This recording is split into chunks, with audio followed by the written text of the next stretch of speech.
Support for Louisiana, the state we're in, is provided by Entergy Louisiana is strengthening our power grid throughout the state.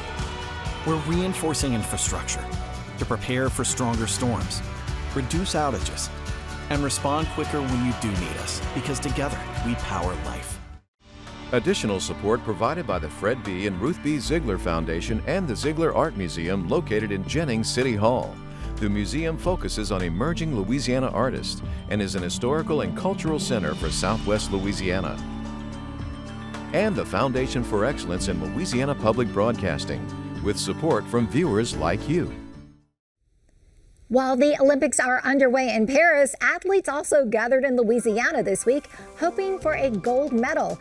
We'll take you to the National Veterans Wheelchair Games. In Life Pulse, we're digging into our state's dismal health rankings and some things we can all do to live a healthier lifestyle. Plus, I'm taking you to Franklinton, where an 84-year-old farmer is improving and inspiring his community one bushel at a time. Let's get started.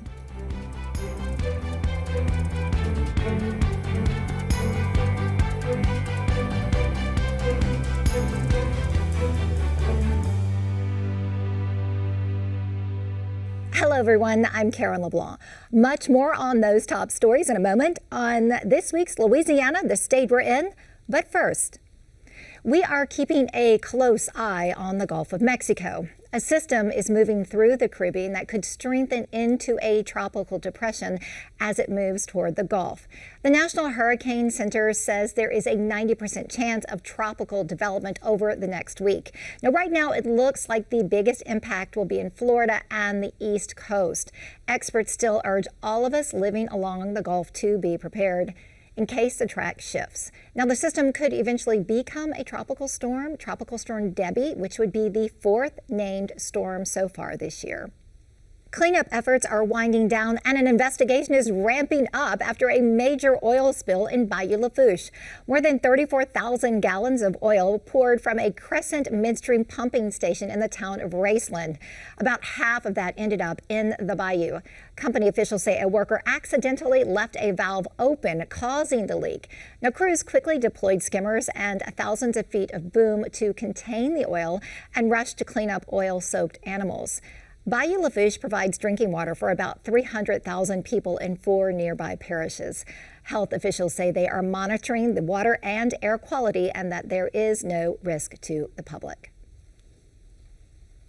Well, while students get ready to head back to school, Louisiana's top education leader promises to bring what he calls law and order back to the classrooms. Superintendent Cade Brumley is pushing school districts to recommit to strict discipline. He's pushing 2 new state laws, one that makes it easier for teachers to remove students they feel are disruptive. The other requires kids to be expelled for certain offenses. Brumley says the increased discipline will make classrooms more productive. Critics say his methods won't address the causes of misbehavior like learning difficulties or stressful home lives. They're also concerned the new policies will worsen racial disparities in school discipline. In the 2022-2023 school year, Black students were suspended at double the rate of white students. As Louisiana gears up to host next year's Super Bowl in New Orleans, officials are making progress to restore commuter train service linking several Gulf Coast states. Passenger train service across the region was derailed by Hurricane Katrina. The proposed Amtrak line would link New Orleans with Mobile, Alabama, with additional stops in Mississippi. City leaders in Mobile say they are close to finalizing a deal for funding for a new train station. That's one of the last major hurdles for the commuter service. Officials hope to have trains running in early 2025 before Super Bowl festivities begin. If the New Orleans-Mobile route is successful, supporters hope to eventually expand Amtrak service to Baton Rouge and other parts of Louisiana. From hashtags to headlines, here is what's trending this week. The Paris Olympics, of course. Now, as of now, the latest Team USA leads the overall medal count with a total of, 41 medals? That's 9 gold, 17 silver, and 15 bronze, and counting. So Thursday night, Simone Biles made history as the most decorated Olympic gymnast of all time. She won the gold in the individual all-around finals, becoming just the third woman ever to do so. So that gives her a total of 9 medals, 6 of which are gold. Now, earlier this week, LSU star gymnast Aaliyah Finnegan, who helped propel the Tigers to a national championship, well, she fell short. She represented the Philippines and she finished 32nd in qualifying. But she walked off with her head held high, saying she has no regrets and she is proud of her performance. And of course, we are as well. All right, whether you are a sports fan or not, if you're watching social media, you can't miss this one. One of Team USA's male gymnasts is becoming a social media sensation. His name is Steve Netarashik, and he's become known as the pommel horse guy, or Clark Kent, winning the men's team its first medal in 16 years. Now, he's having fun, he's playing around with memes, and he's glad that he's helping bring attention to men's gymnastics. All right, well, if you're planning to go to the next Summer Olympics, check this out. People are definitely in the Olympic spirit. They're already looking ahead to the 2028 Summer Games. According to Google, searches for tickets to the games in Los Angeles has spiked 1,300% over the past week. Makes sense. Time to book your hotel rooms, your Airbnbs. You got to get on that. While the Olympics are underway in Paris, Louisiana played host to national athletes competing for the gold this week in the 43rd National Veterans Wheelchair Games. The 6-day event took place in New Orleans at various venues. Adaptive sports athletes competed in more than 20 events, ranging from basketball to weightlifting.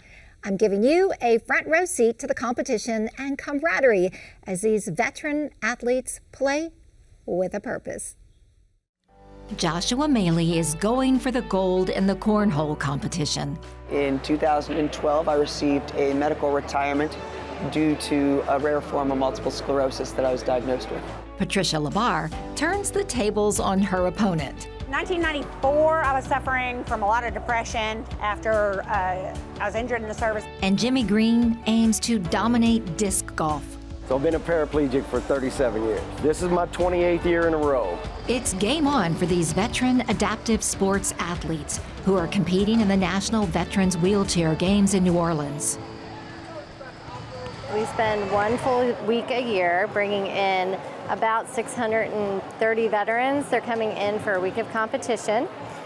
We've been doing this for 43 years, and it's co-hosted by the Department of Veterans Affairs and the Paralyzed Veterans of America.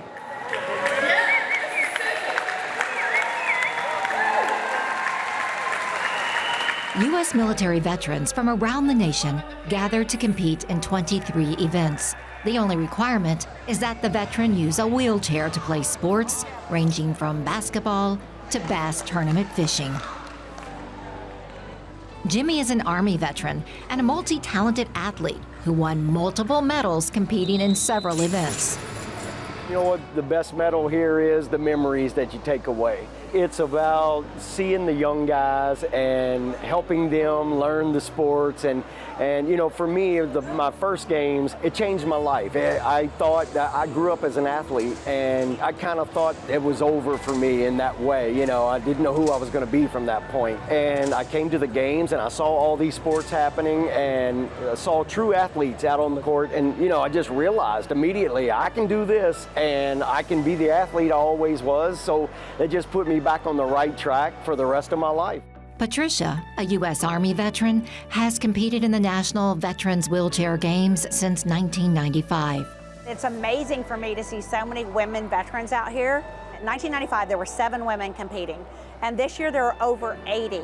Veterans say they participate for the competition and the camaraderie of adaptive sports. Royal Page, a U.S. National Guard veteran, was new to the games this year and took home the gold for bowling. It's just like being the service. You're all competing for the same goal, you know. The National Veterans Wheelchair Games is the world's largest annual wheelchair sports and rehabilitation event solely for military veterans. Each year, it takes place in a different state. Louisiana played host for the 43rd annual event. This is like a family reunion for a lot of our veterans. Because our veterans are from all over the United States and Puerto Rico, our goal is to make sure that we leave the community aware of adaptive sports and also how to support people with disabilities in their community. If you're playing basketball, that might help you open and close cupboards and get out dishes. If you're playing disc golf, that might help build strength to pick things up off the ground. Or say you have to throw something for some reason, that could be softball. It's really important for a lot of reasons, and I think everybody kind of takes their own reasons, but I really love to see the friendly rivalry, the camaraderie, and like I said, making people more independent. Family and friends cheer on from the sidelines as adaptive sports athletes push their limits. Although the spirit of the games isn't really about keeping score. The takeaway isn't the bronze, the silver, or the gold medal. It's the empowered mindset that the competitions foster on and off the courts. You come, you try an event, you will never regret it. It will change your mindset. It will change who you are. It is not what you can't do, it is what you can do. And take that from a gold medal winner. The 2025 National Veterans Wheelchair Games will be held in Minneapolis. For more information or to sign up, go to wheelchairgames.org. All too often, Louisiana finds itself near the bottom in the nation when it comes to a variety of health factors. We're second in the nation for the highest rate of obesity and near the top for the number of people with heart disease and cancer. A number of factors play into why Louisiana as a whole is so unhealthy. To close out our Life Pulse series this month, health expert Dr. Ronnie Whitfield shares insight on improving these outcomes.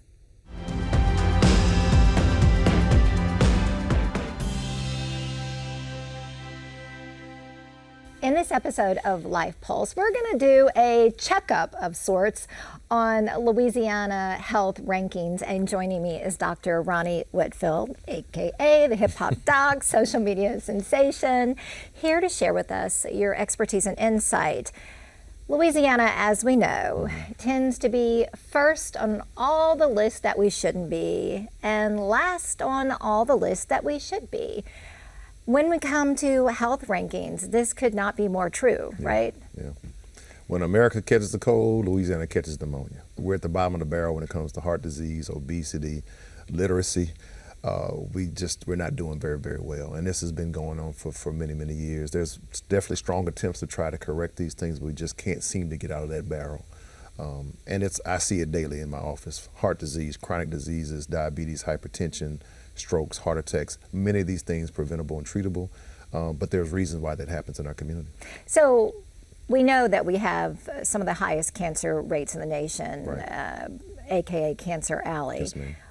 What other health indicators are of concern to you in the state of Louisiana? Again, high rates of hypertension, high rates of obesity, high rates of diabetes, and then the preventable things, well, obesity is one of those in a sense, but cigarette smoking. The levels have declined some, but we still have a significant amount of people that smoke cigarettes, and substance abuse. This fentanyl crisis is taking the lives of our young people. So another huge issue that I think is a topic we should delve into as well later. What is going on with our citizens? What is happening? Is it an economic thing? Is it a jobs and opportunity thing? Is it a lack of access to quality food? Keep going. All of the above? Multifaceted lack of access to care, high rates of poverty, all of those things contributed to the poor health conditions of Louisianans. And it's not an easy fix from the policy level to just the local level. What could be done as community activists?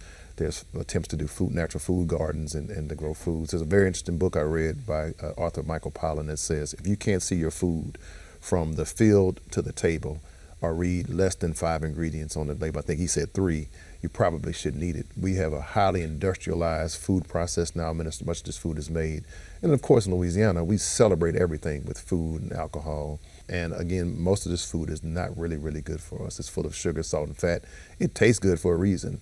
It's almost addictive to a sense. And so we've got to learn ways to control that part. So from a political standpoint or from a legislative standpoint, putting policies in place that can protect folks. There's been limited success with size and quantities of foods and taxing cigarettes and that type of thing.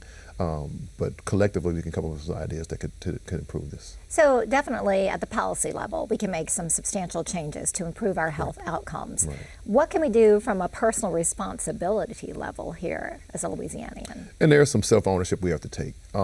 Some folks just don't have access to the walkable neighborhoods, the bikeable neighborhoods, the food deserts. That, they just don't have access. The corner store is more popular in some communities than the grocery store. And then even knowing that when you're in the grocery store, on the outer parts of the grocery store is where it's healthier than going to the internal parts of the grocery store. So there needs to be some robust education in the communities coming from the physicians when people have access to care and can get that education. Food nutrition programs in our school will be very, very important as well. And so there's cradle to the grave marketing. Our young people are being marketed to when they come out of the grave to eat cereal, which is like candy in the morning. And so we've got to change as a paradigm shift. It has to happen. We have to change how we think about how we eat. And Louisianans tend to, we don't just love to eat, we eat to live. And so instead of eating to live, we need to live to eat, And so, I said that vice versa. We should live to eat and not eat to live. As a doctor, what are the most common health concerns and ailments that you see and that you treat that you feel are the biggest issues? Heart disease. It's the number one killer of all Americans, and most of the heart disease we see is preventable and treatable. And what goes with that, hypertension is a form of heart disease, diabetes, I just named them, COPD.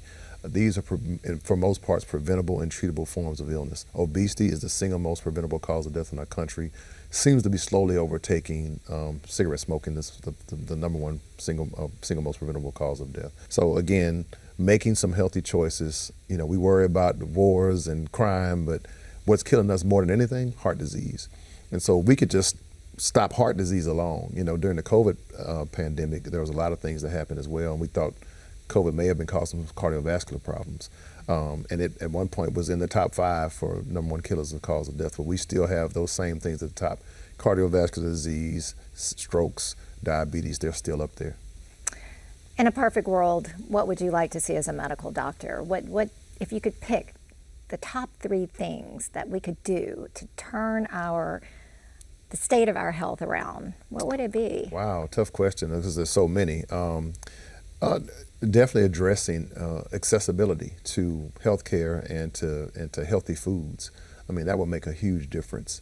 But on top of that, the education piece to let people know about the healthy food choice they make. Many folks don't understand that food is industrialized. There's a place in New Jersey, the New Jersey Turnpike, where food is made. The same place where they make chemicals, they make food additives. And so we're not really eating what's healthy. So I would love to see people eating more organically, eating things that come out of the ground, things that you can see, less processed food. So reducing the amount of processed foods, and of course being more active.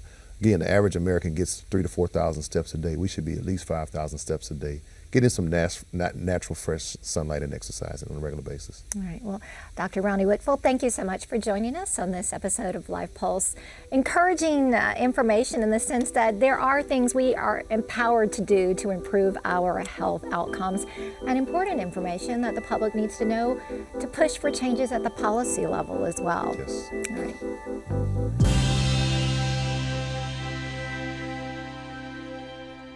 In last week's Life Pulse, we talked about the link between social media and mental health issues in young people. Now, in our follow-up file, 2 bills aimed at protecting kids are moving forward. The legislation, co-sponsored by Senator Bill Cassidy, would require social media platforms to take steps to prevent things like cyberbullying and body shaming. Health experts have noted a strong link between social media use and issues like anxiety and depression. A second bill would expand privacy rules to block social media platforms from collecting personal data from kids under the age of 16. Senator Cassidy acknowledged that the internet is an integral part of kids' lives, but that new laws are needed to ensure their safety. If the bills are approved by the House, President Joe Biden is expected to sign them into law. Throughout the month of August, we're celebrating all of the foods grown and caught across Louisiana. To kick things off, We're taking you to Washington Parish, where an 84-year-old man is continuing a family legacy of farming and helping his neighbors. Farmer Aulton Cryer Sr. is the unofficial community sage of gardening and the founder of local farmers markets. I visited the Cryer family farm in Mount Hermon, where Aulton is planting the seeds for future farmers. At the height and heat of summer in South Louisiana, Aulton Cryer is prepping his farmland for seasonal harvest. He's picked most of the watermelons, famous in Washington Parish for their color and taste. Farming at any time of the year is not for the faint at heart. It takes mental fortitude and physical stamina. And this 84-year-old, well, he's got both. I have an old motto. The project wants to be gone, never leave it until it's done. Be the labor great or small, do it well, or not at all. So I've been doing, whatever I venture off into, I try to do my best, and this is what I'm trying to do here. And there's people that have seen me growing vegetables. Aulton is a third-generation farmer. He inherited the land from his father, and he's cultivating the next generation of farmers in the Cryer family and in the community. He founded the Franklinton Farmers Market and recently started a new neighborhood farmers market with his daughter Tanya Cryer and other family members. It's open every third Saturday at the former Vernon School in Mount Hermon. I hope that will continue to go because it's people that have the gardens. They would like to get rid of have excess produce. They can bring it to the market and set up and sell it free of charge, and I'd like to see that continue. So the farmers market is free of charge for vendors to participate? Yes. Wow. Only thing we ask for is a donation because we have to maintain the lights, the water, and the grounds.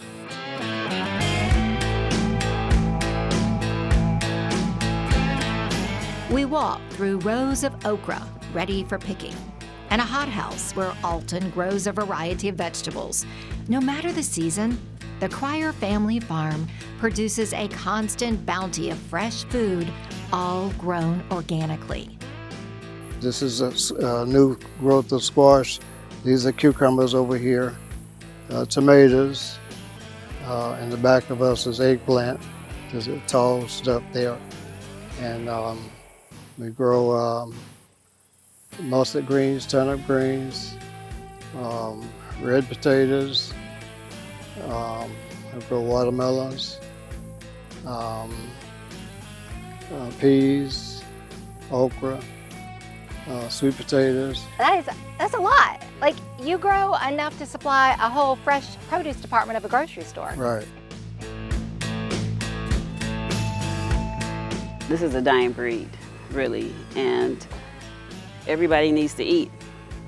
Food is not getting any better, and the processes of the way they're growing it and processing it is just like kind of crazy. It's really important that people know and understand, and I think that people really don't, And everybody has a little piece of something where they can grow their own stuff. Together, father and daughter aim to raise awareness of how, why, and where fresh food comes from and its importance in our daily diet. I feel like if we show people what to do, then they can take care of themselves by just doing what they know how to do in the ground. I mean, the ground is so giving that as soon as you drop a seed in there, pretty much it grows. Aulton is happy to share his farming know-how with anyone interested in getting their hands dirty. He taught me the technique for picking peas, and there's a method to plucking the pods. What is your vision for this farm? My vision is just hoping that it would continue to go, keep growing, because people need the fresh produce, and knowing that they knowing what you're getting because it's fresh and it's nothing pretty much all organic, you know, that we not putting a whole lot of stuff in people's body. You can find Aulton's fresh produce for sale at the Franklinton Farmers Market, where he serves as vice president. His produce booth is open every Thursday through Saturday, selling what's in season. When he's not selling, you can find Aulton on the farm, planting, picking, and teaching future farmers. So safe to say you'll be retiring here on the Cryer family farm? Definitely, that's the plan. I brought all my stuff here, so everything that I own is here.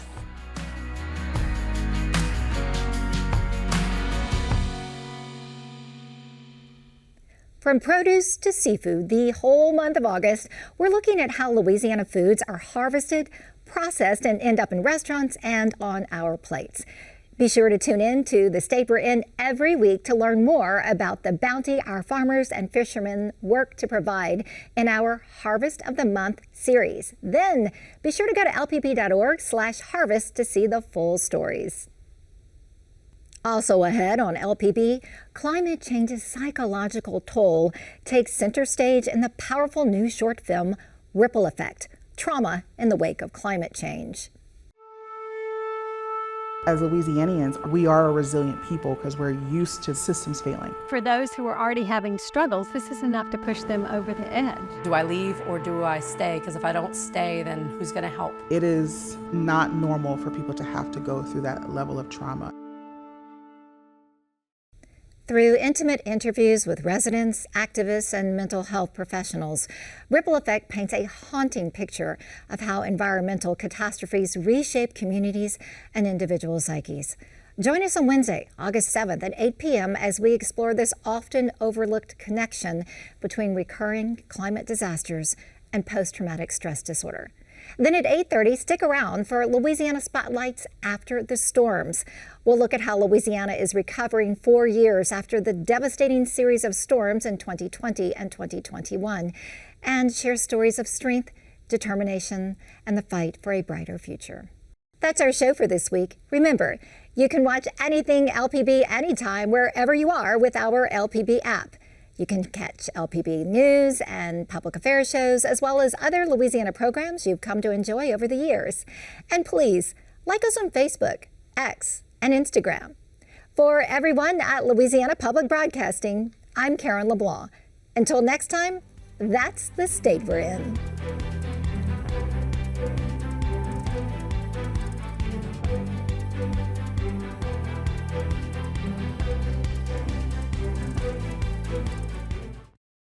Support for Louisiana, the state we're in, is provided by Entergy Louisiana is strengthening our power grid throughout the state.